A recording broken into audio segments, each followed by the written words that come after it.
Hello friends, welcome to MCQ series for RAS and IS Pre। तो यहाँ पे MCQ series का next question भी इकोनॉमिक्स से है और ये क्वेश्चन जो है ये काफ़ी कंसेप्चुअल क्वेश्चन है। इसमें जीडीपी का एक बहुत ही अच्छा कंसेप्ट छुपा हुआ है और कई बातें छुपी हुई है। तो इस क्वेश्चन को ध्यान से देखिए, फिर यहाँ से हम चर्चा भी करेंगे कि मेंस में इस प्रकार के जो प्रश्न आते हैं वो किस तरह से पूछे जा सकते हैं।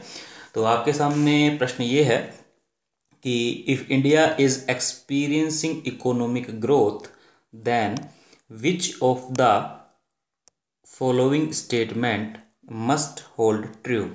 मतलब यदि भारत आर्थिक विकास का अनुभव कर रहा है तो निम्नलिखित में से कौन सा कथन सही होना चाहिए। तो यहाँ पर ये सवाल यहाँ पर पूछ रहे हैं। तो चलिए इसके ऑप्शन देख लेते हैं यहाँ पर हम कि रियल जीडीपी इज़ इंक्रीजिंग या वास्तविक जीडीपी बढ़ रही है। दूसरा ऑप्शन है नॉमिनल जीडीपी इज इंक्रीजिंग या नाम मात्र की जीडीपी बढ़ रही है, या rate of growth of real GDP is increasing, वास्तविक जीडीपी की वृद्धि दर बढ़ रही है, या rate of growth of nominal GDP is increasing या नाम मात्र की वृद्धि दर की जीडीपी बढ़ रही है। देखिए इतना आसान क्वेश्चन नहीं है क्योंकि यहाँ पर जो ऑप्शन है वो भी काफ़ी कंफ्यूजिंग है। तो इसको आंसर देने से पहले इसके पीछे छुपे हुए कंसेप्ट को देख लेते हैं। यहाँ पहले हम ये समझते हैं कि रियल जीडीपी क्या होती है, नॉमिनल जीडीपी क्या होती है, और ये जो rate of growth of real GDP और नॉमिनल जीडीपी है ये क्या होती है। तो चलिए इसे समझते हैं।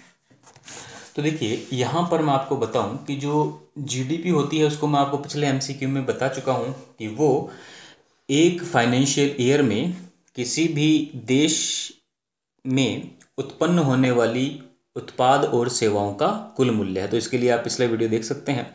अब आपका यहाँ जो प्रश्न है कि भारत अगर आर्थिक विकास का अनुभव कर रहा है, ठीक है, आर्थिक विकास, तो आर्थिक विकास का अनुभव कर रहा है तो जीडीपी के दो प्रकार होते हैं। एक तो होता है रियल या जिसे वास्तविक जीडीपी कहते हैं, एक होता है नॉमिनल। तो इन दोनों में पहले आप अंतर समझिए, रियल और नॉमिनल में। तो यहाँ पर आपको मैं एक एग्जांपल से अगर समझाऊं तो मानिए कि साल 2011-12 चल रहा है, फिर उसके बाद 2012-13 साल आया। मैं 2 साल से आपको समझाता हूँ कि मान लीजिए पहले गेहूं की कीमत देखते हैं। गेहूं की कीमत मान लीजिए 10 रुपये थी 2011-12 में और कुल उत्पादन भी 10 किलो ही हुआ, ठीक है। ये मान लीजिए, आपको मैं जीडीपी समझा रहा हूँ। तो जीडीपी जो कि कुल उत्पाद और सेवाओं को शामिल करता है, यहाँ पे सिर्फ मान लीजिए कि किसी देश में मान लीजिए गेहूं ही होता है सिर्फ, और गेहूं हुआ 10 किलो और 2011-12 में उसकी कीमत थी 10 रुपये प्रति किलो। और इसी तरह से 2012-13 में आप देखिए कि यहाँ पर गेहूं का उत्पादन हुआ वापस से 10 किलो, पर अब की कीमत यहाँ पर बढ़ गई, यहाँ पर हो गया मान लीजिए 11 रुपये का गेहूं। तो अगर अब आप जीडीपी को कैलकुलेट करते हैं तो यहाँ पर आप सीधा सीधा गणित कर देते हैं 10 किलो को 10 रुपये से, तो यहाँ पे आपकी जीडीपी आ जाती है 100 रुपये और यहाँ पे आपकी जीडीपी आ जाती है 110 रुपये, ठीक है। तो इस तरह से ये काम चलता है। अगर मान लीजिए एक और साल यहाँ लिया जाए 2013-14, और यहाँ पे भी मैं आपको कहूँ कि अब गेहूं भी 11 किलो हुआ है और उसकी जो कीमत है वो भी बढ़ गई है, तो वो 12 रुपये मान लीजिए, 11 ही मान लीजिए आप, नहीं भी बड़ी हो तो यहाँ पर 121 रुपये अगर गुणा करेंगे तो ये जो तीनों साल के आपके सामने आंकड़े हैं ये प्रस्तुत करते हैं जीडीपी को, ठीक है। हमने कंडीशन जो मानी है उसे वापस सुनिए। हमने माना है कि मान लीजिए ये कोई देश है और उस देश में केवल गेहूं होता है, तो उस देश की जीडीपी सिर्फ गेहूं से नाप रहे हैं। 3 साल हमने चुने हैं, उसमें गेहूं का कुल उत्पादन देखा है और प्रति किलोग्राम का मूल्य देखा है, इसे आपस में गुणा कर दिया तो हमारे पास ये जीडीपी आ जाती है। अब ये जो जीडीपी हमने निकाली है इसे कहते हैं हम नॉमिनल जीडीपी, ठीक है, या नाम मात्र की जीडीपी जिसे हिंदी में इस तरह से कहा जाता है। अब रियल जीडीपी क्या होती है, देखिए यहाँ पे नॉमिनल जीडीपी में एक खास बात देखिए कि जिस साल जितने रुपए का मूल्य था, मान लीजिए 2011-12 में 10 रुपये था, तो हमने क्वांटिटी को 10 से गुना किया। 12-13 में जब मूल्य बढ़ गया तो हमने 11 से गुना किया, तो नॉमिनल जीडीपी में जिस साल जो भाव होता है उससे उत्पाद को गुणा कर दिया जाता है, उसके प्रोडक्शन क्वांटिटी को गुणा कर दिया जाता है। पर जब हम रियल जीडीपी को निकालेंगे तब हम क्या करते हैं कि मान लीजिए कि हमें निकालनी है 2013-14 की रियल जीडीपी। हमारे पास नॉमिनल जीडीपी तो है ही है, आप 2013-14 की निकालना चाहें या 2012-13 की रियल जीडीपी निकालना चाहें तो आपको क्या पढ़ना पड़ेगा, अब एक आधार वर्ष का कंसेप्ट आपके सामने आएगा, आधार वर्ष या जिसे हम कहते हैं बेस ईयर। अब क्या होगा कि हम मान लीजिए 2011-12 को चुन लेते हैं कि ये हम बेस ईयर मान रहे हैं और यहाँ पर जो मूल्य था उसी मूल्य को हम लेंगे 2012-13 के लिए भी और 2013-14 के लिए भी। अब मान लीजिए बेस ईयर क्यों माना गया है, बेस ईयर को देखिए इसलिए माना जाता है कि मैं आपसे एक बात कहूँ कि आपके दादाजी या आपके बुज़ुर्ग लोग कहते होंगे कि हमारे ज़माने में चीज़ें बहुत सस्ती थी, हम 2 रुपये में घी ले आया करते थे, तो आज वो बात लागू नहीं होती। तो इसका मतलब ये नहीं है कि आज पहले 2 रुपये का गेहूँ आता था और घी आता था और आज 600 रुपये का घी आता है तो महंगाई इतनी बढ़ गई है, ऐसी बात नहीं है। हमें इस महंगाई को देखने के लिए बेस ईयर का ज़रूरत पड़ती है। बेस ईयर मतलब हमने यहाँ पर देखा कि किसी साल में कितना रुपया था, हमने उसको फिक्स कर लिया।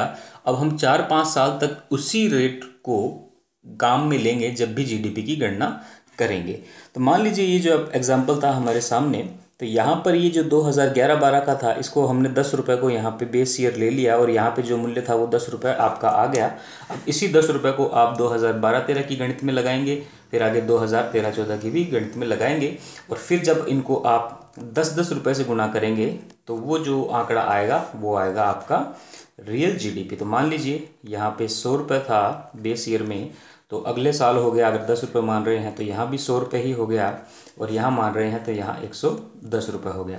तो ये जो आंकड़े 3 आए हैं ये हैं आपकी रियल जीडीपी के आंकड़े। तो नॉमिनल जीडीपी और रियल जीडीपी में अंतर समझिए। अब अंतर अगर समझ में आ गया हो तो अगली बात ये करते हैं कि जो किसी भी देश की इकोनॉमिक ग्रोथ या आर्थिक विकास होता है वो रियल जीडीपी पर नापा जाता है। ठीक है, इस बात को हमेशा ध्यान रखिएगा, बहुत इंपॉर्टेंट कंसेप्ट है।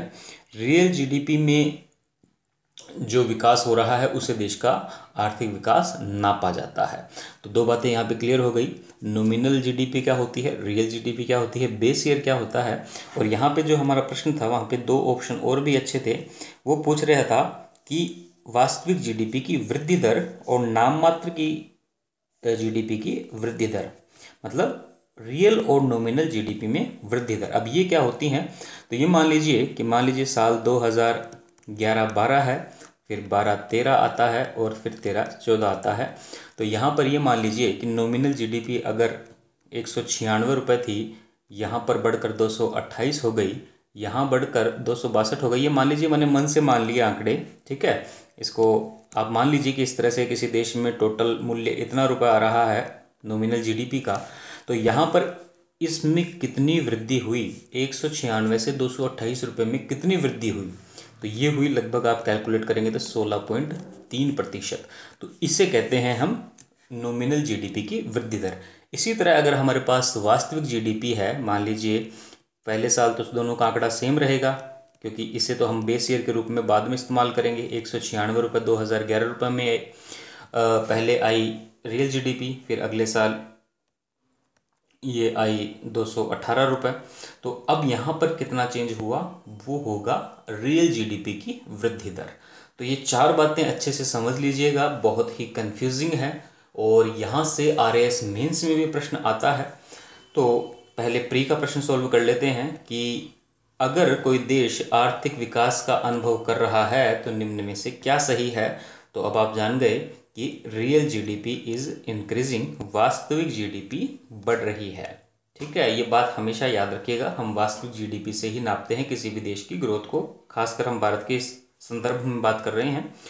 और इसके बाद यहाँ पर जो मेंस के प्रश्न बनेंगे आरएएस मेंस में, तो उसमें ये ध्यान रखिएगा कि यहाँ पर जो 2 नंबर, 5 नंबर और 10 नंबर का होता है प्रश्नों का अंक, यहाँ पर यूपीएससी में भी आ जाते हैं 10 नंबर के अंक। तो यहाँ पर जो प्रश्न पूछे जा सकते हैं तो वो पूछ लिया जाता है रियल जीडीपी क्या होती है, ठीक है। आपसे 20 शब्दों में पूछ ले, रियल जीडीपी क्या होती है, नॉमिनल जीडीपी क्या होती है, बेस ईयर क्या होता है। ठीक है, तो ये जो सब प्रश्न है ये 2-2 नंबर में पूछे जा सकते हैं। 5 नंबर में पूछ सकते हैं कि देश की आर्थिक विकास को रियल जीडीपी में क्यों नापते हैं।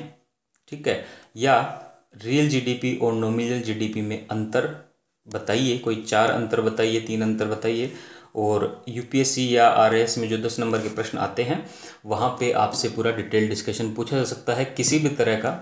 तो इस तरह से इन प्रश्नों को करते समय आप मेंस की तैयारी भी साथ साथ करते रहिए।